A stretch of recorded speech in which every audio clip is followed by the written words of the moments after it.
Hello, and thank you for volunteering to be a Johns Hopkins Children's Center COVID-19 PPE competency trainer.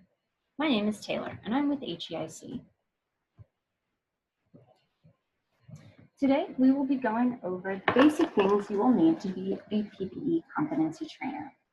By the end of this training, you will be able to describe the isolation precautions in place for COVID-19 patients and PUI, define a biomode unit, describe the directional flow of personnel on a biomode unit, and describe PPE conservation strategies.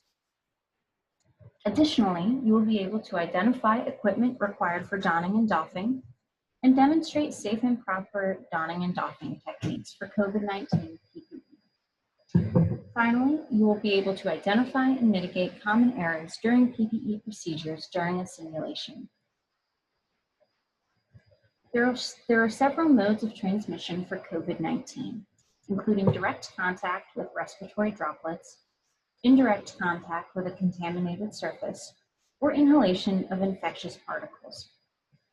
In order to break this chain of infection, we may use personal protective equipment, biomode and airborne isolation rooms, hand hygiene, and disinfection of frequently touched surfaces. In order to break the chain of infection, we will focus on the modes of transmission, including direct and indirect contact and inhalation. Your duty as a PPE competency trainer is to know the PPE requirements and guide staff while donning and doffing. You should also know the requirements for donning and doffing spaces and be able to assist with knowledge of patient testing requirements. You should also be able to provide support in the event of a PUI or COVID positive patient and assist with cleaning and disinfection guidance of PPE or shared patient care equipment. While caring for a COVID-19 patient or a PUI, you will need airborne and contact precautions with eye protection. That may include a Drager, an N95, or a Packard, as well as a gown and 2 layers of gloves. Some information about airflow and aerosols that will be important to know include aerosol generating procedures from an infected person can create droplets and smaller airborne particles. Research shows that some viral particles can float in air, but most of them will drop to the ground. They also don't swarm, rather they float and disperse, and they are small enough that they'll move in the air around your body and clothing. In order to direct the flow of aerosols, we use what's called a biomode unit, which has airflow and negative pressure in order to ensure that the aerosols created do not recirculate into the hospital air. Although this is the biomode unit on Mire 9, it may look similar to other biomode units that you will encounter. You'll notice that this biomode unit has a donning area where you will put on your respiratory protection. You will also notice that the donning area should only have people entering the biomode unit, and people should not be exiting the biomode unit from the donning area. Once you enter the donning area and place your respiratory protection on yourself, you may then enter the common area and hallway. Here you will find storage and medication rooms, as well as nursing stations. In the common areas and hallways, you do not need to wear gowns and gloves unless cleaning equipment. Once you enter a patient room, you must then put on your gown, your double gloves, and a face shield if you're wearing an N95 or a Drager. Once you are done taking care of the patient, you should remove your gown and your gloves before entering the common area. You will also notice that this biomode area has a docking anteroom. People may enter or exit the unit from this area depending on what they're doing.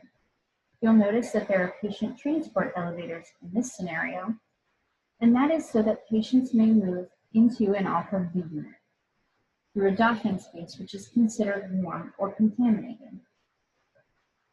The doffing area is also where you will remove your respiratory protection and clean it in order to use it next. From the doffing area, you will exit the unit.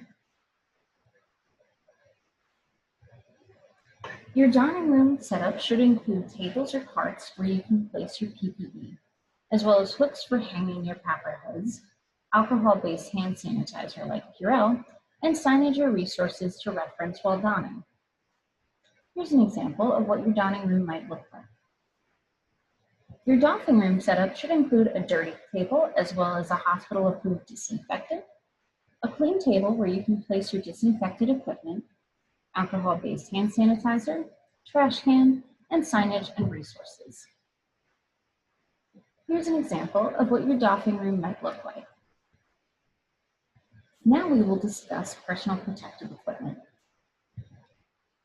You might find that an N95 is the right respiratory protection for you. This respirator has a close facial fit and filtration properties, and is equivalent to a PAPR or a Draeger respirator. You should only use the model and size for which you are fit testing. In order to find information on preventing skin breakdown and how to don your N95, please see the HEIC Internet website. N95 respirators may be reused during the COVID-19 pandemic in order to conserve supply. However, you should always perform a seal check before use and cover with a face shield when delivering patient care. Never use disinfectant to clean your N95 respirator, as it may damage the respirator itself. Write your name on the strap of the respirator and not the face piece, and store in a brown paper bag when not using it.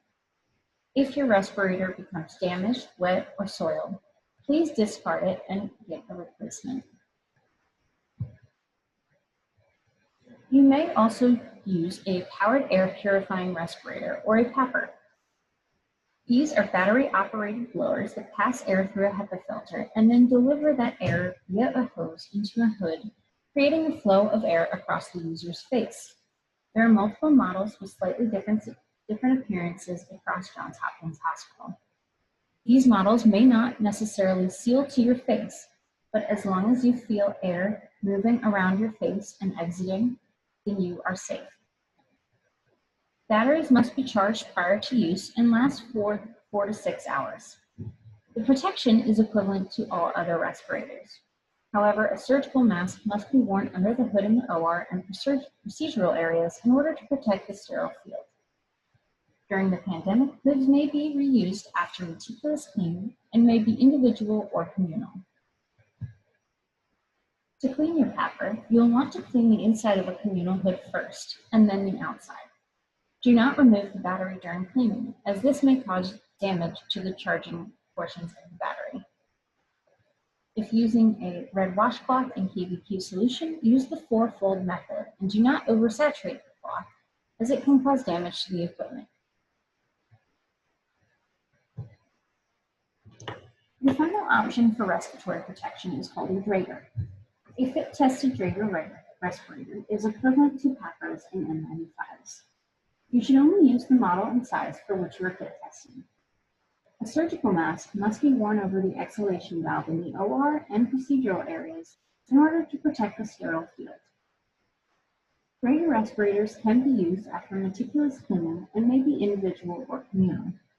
Always check your seal before use and cover with a face shield when delivering patient care. To clean a Draeger that is not shared, wipe all surfaces of the respirator with a facility-approved disinfectant after each use. If the Draeger respirator is shared, disassemble the facepiece and remove the filters, being sure to keep the filter dry. Inspect the mask for any damage, and wipe all surfaces with a hospital-approved disinfectant, and then allow to dry and reassemble the respirator. If using a Draeger or an N95, you will need a face shield for eye protection. The face shield not only protects your respirator, but also your eyes. This helps conserve our PPE while also keeping you safe. A face shield is not required for PAPR, as your eyes are already protected by the PAPR hood itself. When caring for COVID-19 patients, you will also need to wear gowns and 2 layers of gloves. You will treat your inner gloves like your skin. Do not remove the inner gloves while in a patient room. Between patient care activities in the patient room, you should Purell your outer gloves, on the outside and then remove them carefully. Purell your inner gloves and then don clean gloves before moving to the next patient care activity. There are two types of gowns available at Johns Hopkins Hospital, a yellow disposable gown and a pink reusable gown. The donning and doffing steps are slightly different depending on the gown used. However, you will want to make sure that you put on a gown before entering a patient room and dispose of it before exiting the room. Now we will go over COVID-19 testing and specimen transport. There are different guidelines for testing and treating symptomatic versus asymptomatic patients. All patients who are admitted to Johns Hopkins Hospital without symptoms suggestive of COVID-19 will undergo what's called asymptomatic testing. These patients will require pandemic PPE, that is, a surgical or procedural mask with a face shield, but they do not require a negative pressure room and no room turnover time is required.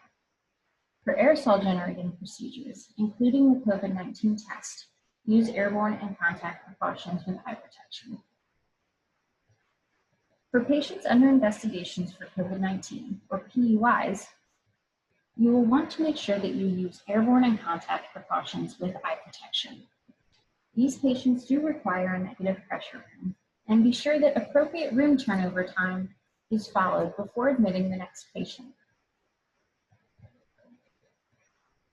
When ordering a COVID-19 test, it's important to choose symptomatic or asymptomatic pathway correctly, as this will impact how long it takes the test to result.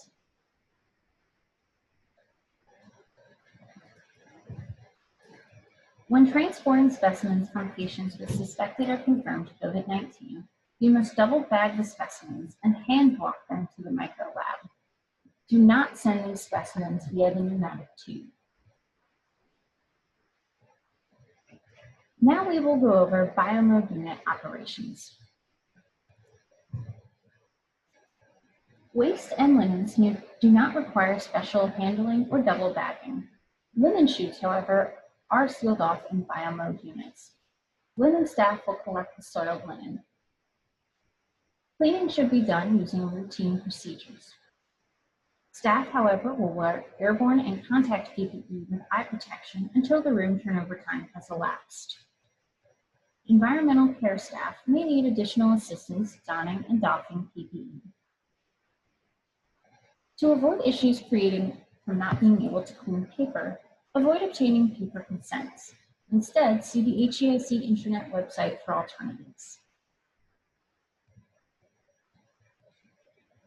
When transporting a patient on or off of a biomode unit, you may assist with transport within a unit or during discharge. A transport safety officer may be required if going off of the unit or while admitting a patient. The transport safety officer does not enter the patient room and is not involved in patient care. Instead, their role is to ensure that the team maintains appropriate infection control practices. They will plan the route and clear pedestrian traffic. Transport safety officers require additional training and are dispatched by shift coordinators.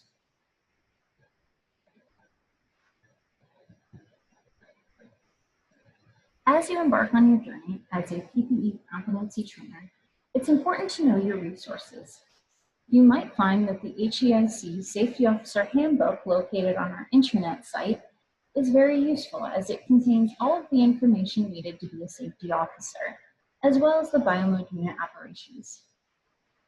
The HEIC intranet site also contains information on infection control, health, safety, and environment, the Employee COVID Call Center, and COVID-19 testing.